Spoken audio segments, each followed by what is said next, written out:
ಸ್ನೇಹಿತೆಯಾಗಿ ಬಂದು ಜೀವವೇ ಆದವಳು, ತಾಯಿ ತರಹ ಹಾರೈಸಿ ಮಗುವಂತೆ ನೋಡುವವಳು.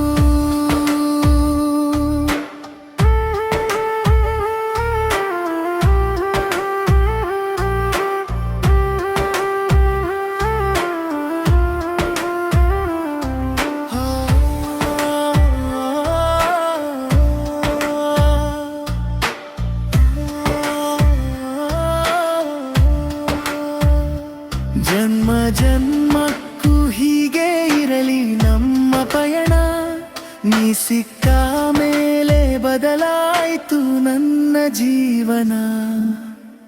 ಯಾರೇ ಇರಲಿ ಬಿಡಲಿ, ನೀ ಜೊತೆಗಿದ್ದರೆ ಸಾಕು ನನ್ನ ಎದೆಗೂಡಿಗೆ ಎಂದು.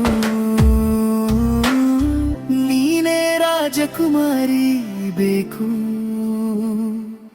ಹೇ ಹುಡುಗಿ, ನೀನು ಸಿಕ್ಕಿದ್ದು ನನ್ನ ಪುಣ್ಯ. ನೀನಿರದ ಬದುಕು ಬರೀ ಶೂನ್ಯ.